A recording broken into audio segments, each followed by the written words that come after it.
My name is Shannon O'Donnell. I'm from Boston, Massachusetts, and today I would like to talk about the importance of going to camp either as a PH patient individually or as a family.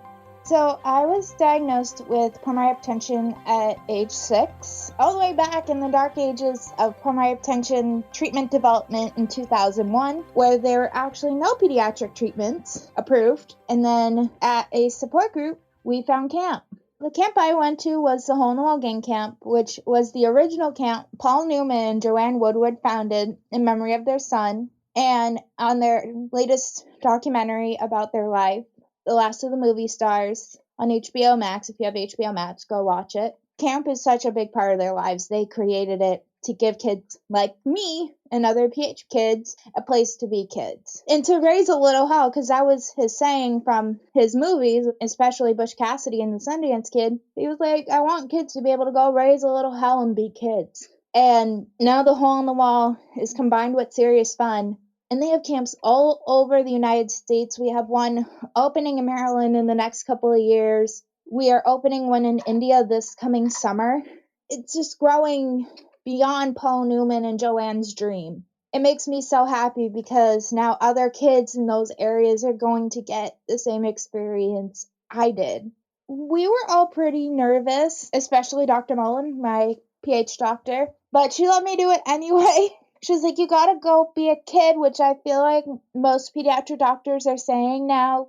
When we found camp, I was still considered newly diagnosed because I wasn't stable. And a friend of mine had gone to camp the previous year, and she was the first PH patient they had ever accepted.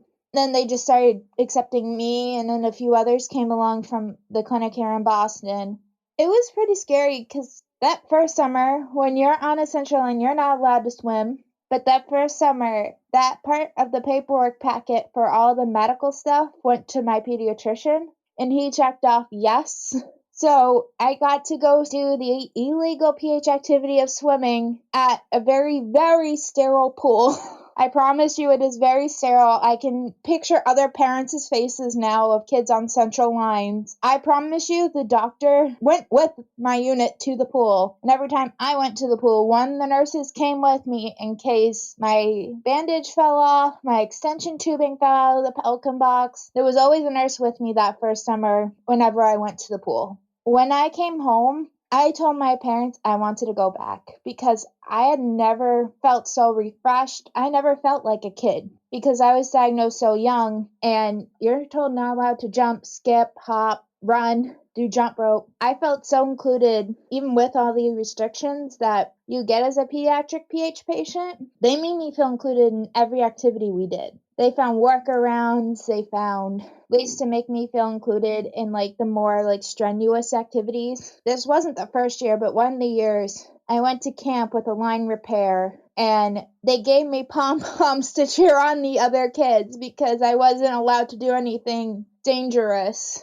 So I was in public school pretty much my whole elementary through high school, and I wasn't allowed to do gym classes. Like, because I wasn't in gym classes, I never got to play the parachute game, like the get to know you icebreakers that were physical. And camp let me do the physical ones. I got to lift up the parachute, and then a counselor would run in for me. What other camp in the world would do that for a sick kid? No one. No other camp. This was like the early 2000s before inclusion became such an important part of society. I was very lucky. I got to do the individual sessions, which were just for me, and then my parents and I got to do these family weekends where the whole family got to go. I was reunited with friends, and at the time my parents were working for the camp doing the parent programming, so they were reunited with their friends. It was just fun for us overall because they got to see what I got to do as a camper, which was pretty much sit in arts and crafts and do arts and crafts all day. I would sit in arts and crafts. There would just be glitter, paint, messes everywhere. It was okay because my mom didn't have to clean it up. It was the staff's responsibility. But I did help clean up because that's how my parents raised me. It allowed my parents to feel like normal parents. It allowed me to feel like a normal kid. It was great.